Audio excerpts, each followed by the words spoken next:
Halo semuanya, nama saya Fera Oktaviana Zahra. Dengan NIM 11046-240, Prodi Pendidikan Masyarakat A 2020, Universitas Negeri Jakarta. Pada kesempatan kali ini, saya akan menjelaskan mengenai salah satu SDGs nomor 17 tentang kemitraan untuk mencapai tujuan. Selamat menyaksikan ya. Sustainable Development Goals merupakan suatu rencana aksi global yang disepakati oleh para pemimpin dunia, termasuk Indonesia, guna mengakhiri kemiskinan, mengurangi kesenjangan, dan melindungi lingkungan.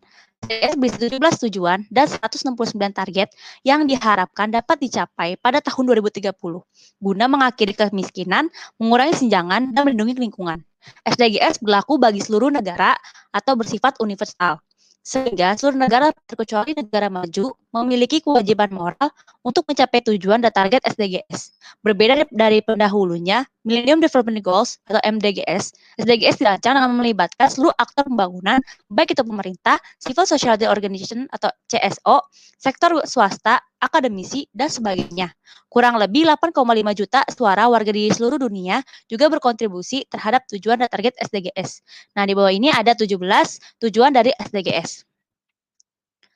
Prinsip utama SDGs yaitu tidak meninggalkan satu orang pun. Dengan prinsip tersebut, setidaknya SDGs harus bisa menjawab dua hal, yaitu keadilan prosedural, yaitu sejauh mana seluruh pihak, terutama yang selama ini tertinggal, dapat terlibat dalam keseluruhan proses pembangunan. Dan keadilan substansial, yaitu sejauh mana kebijakan dan program pembangunan dapat atau mampu menjawab persoalan-persoalan yang warga terutama kelompok tertinggal. Target yang berkaitan dengan pemerintah daerah. Tujuan ini mendesak pemerintah daerah untuk menjadi lebih efektif dan bertanggung jawab kepada warganya. Penanganan terhadap korupsi dan peningkatan akses informasi oleh masyarakat diperlukan untuk dapat mencapai hal tersebut. Selama beberapa dekade silam, pemerintah daerah telah menjadi yang terdepan dalam mencoba berbagai bentuk pengambilan keputusan partisipatif, seperti perencanaan dan pengangguran partisipatif. Tujuan ini mendorong pemerintah daerah untuk meningkatkan usaha-usaha dalam melibatkan masyarakat dan menjadi lebih responsif terhadap keinginan dan kebutuhannya. Mengingat tren urbanisasi global mengurangi kekerasan di kawasan perkotaan akan menjadi sangat penting terkait upaya dalam mencapai keamanan dan perdamaian dunia. Nah, selanjutnya ada SDGs Desa. Apa sih SDGs Desa? SDGs Desa merupakan upaya terpadu mewujudkan desa tanpa kemiskinan dan kelaparan, desa ekonomi tumbuh merata, desa peduli kesehatan, desa peduli lingkungan, desa peduli pendidikan, desa ramah perempuan, desa berjaring, dan desa tanggap budaya untuk percepatan pencapaian tujuan pembangunan berkelanjutan. Dalam bahasa kerennya, Sustainable Development Goals, disingkat SDGs. SDGs Desa merupakan role pembangunan berkelanjutan yang akan masuk dalam program prioritas penggunaan dana desa tahun 2021.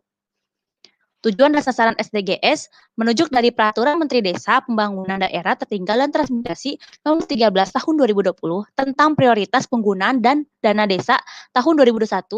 Setidaknya 18 tujuan dan sasaran pembangunan melalui SDGs Desa tersebut. Nah, di bawah ini ada tabel dari SDGs Desa berjumlah 18. Nah, selanjutnya materi yang akan saya jelaskan yaitu SDGs nomor 17, kemitraan untuk mencapai tujuan. Tujuan 17 pada dasarnya merupakan sarana pelaksanaan, means of implementation, dan merevitalisasi kemitraan global untuk mewujudkan seluruh tujuan pembangunan berkelanjutan atau TPB. Hal ini tercermin dari TPB 17 yang memiliki target nasional dan indikator yang cukup luas dan beragam dengan 19 target, 25 indikator global yang di Indonesia dijabarkan dalam 32 indikator kebijakan tujuan 17. Nah, di sini ada indikator-indikator SDGs 17 di Indonesia. Bisa dilihat. Selanjutnya, untuk mewujudkan tujuan 17 kemitraan untuk mencapai tujuan, contohnya ada pemerintahan daerah, Pemda Daerah Istimewa Yogyakarta, didasarkan pada strategi mencari alternatif pembiayaan non pemerintah melalui kerjasama dengan badan usaha atau swasta dengan arah kebijakan yang pertama, memperkuat partisipasi warga dan kelembagaan lokal dalam industri wisata. Yang kedua, pembentukan lembaga yang khusus menangani KPBU dan investasi masyarakat lainnya. Program tujuan 17 berdasarkan arah kebijakan yang selaras dengan pencapaian tujuan 17 TPB. Program yang akan dilaksanakan antara lain 1. Program peningkatan ekspor dan 2. Pengembangan ekspor. Nah, saja ada tabel nilai ekspor dari pemerintah daerah Yogyakarta. Indikatornya ada nilai ekspor, sumber data dari Dinas Perindustrian dan Perdagangan, satuannya dalam bentuk persen, baseline-nya dari 2017. Nah, 2018 ini belum ada, 2019 ini relasi pencapaiannya 9,00, 2020 realisasi pencapaiannya 9,03, 2021 minus 70,15. Nah, target 17,11 ini secara signifikan meningkatkan ekspor dari negara berkembang, khususnya dengan tujuan meningkatkan 2 kali lipat porsi negara kurang berkembang dalam ekspor global pada tahun 2020. Nah, selanjutnya kemitraan yang ada di lingkungan sekitar kita, Kota Bekasi. Kota yang sekarang saya tinggali adalah Kota Bekasi. Nah, saya akan menjelaskan banyaknya kemitraan yang dilakukan oleh pemerintah Kota Bekasi. Nah, salah satunya meliputi sektor ekonomi. Saat ini sudah banyak minimarket di sekitar Bekasi yang sudah bekerjasama dengan pedagang kaki lima seperti Indomaret ataupun Alfamart melalui program sewa teras mitra UMKM, di mana pedagang yang sudah bekerja dengan minimarket tersebut dapat berdagang di sekitaran lahan minimarket tersebut. Banyak yang kita dapatkan jika kita memulai usaha di depan Indomaret. Nah, beberapa keuntungannya adalah yang pertama lokasi strategis. Jadi, Indomaret itu kan membuka cabang di mana-mana, jadi tidak usah memikirkan masalah lokasi. Kalau, Anda membuka usaha depan Indomaret, otomatis Anda tidak perlu memikirkan masalah lokasi tersebut, apakah strategis atau tidak. Yang kedua, biaya sewa terjangkau. Durasi sewa teras itu per bulan, jadi Anda tidak membutuhkan biaya sewa yang besar. Nantinya biaya sewa tinggal dibayarkan ke toko Indomaret setiap bulannya. Nah, biaya sewa terjangkau ini itu ada dua. Yang pertama tanpa listrik, yang kedua menggunakan listrik. Yang ketiga aman, yang jelas bakal aman, tidak perlu takut kena gusur pihak luar. Karena masih daerah Indomaret dan di Indomaret sendiri sudah punya izin usaha. Jadi aman-aman aja kalau kita membuka usaha di teras Indomaret. Nah, cara sewa teras Indomaret, begini, yang pertama mengisi formulir pendaftaran bisa melalui online ataupun bisa juga mengisi formulir yang tersedia di setiap toko Indomaret. Yang kedua, menyerahkan fotokopi KTP. Yang ketiga, luas tempat usaha yang diberikan hanya 1 kali 2 meter persegi. Yang keempat, produk yang dijual tidak ada di Indomaret. Yang kelima, tidak menyediakan tempat makan.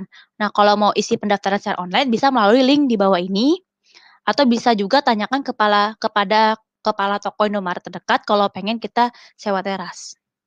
Selanjutnya yang kedua ada sektor lingkungan. Nah, pemerintah Kota Bekasi bekerja sama dengan pemerintah DKI Jakarta dalam pengelolaan tempat pembuangan akhir sampah Bantar Gebang. Nah, kedua pemerintah kota ini sama-sama memiliki kepentingan, antara lain pemerintah Kota Jakarta sangat terbantu dalam hal menanggulangi sampah di kawasannya, sedangkan pemerintah Kota Bekasi mendapatkan uang kompensasi untuk pembangunan kotanya. Meskipun dirasa Kota Bekasi lebih dirugikan karena dapat menyebabkan pencemaran lingkungan, akan tapi itu pemerintah Kota Jakarta juga membantu mencarikan solusi yang baru-baru ini, mengusulkan tumpukan sampah yang menggunung di tempat pembuangan sampah terpadu Bantar Gebang mendapatkan solusi. Nah, solusinya ini adalah, sampah tersebut akan diolah menjadi bahan bakar, walaupun masih sebagiannya. Pengolahan itu dilakukan oleh PT Solusi Bangunan Indonesia atau SBI, unit usaha dari PT Semen Indonesia Persero, TBK yang bekerjasama dengan Dinas Lingkungan Hidup DLH Provinsi DKI Jakarta dan PT Unilever Indonesia dalam pengolahan dan pemanfaatan sampah domestik di TPST Bantar Gebang.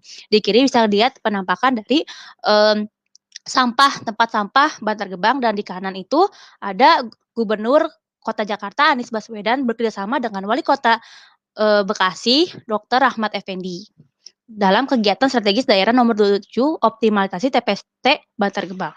Selanjutnya ada sektor transportasi.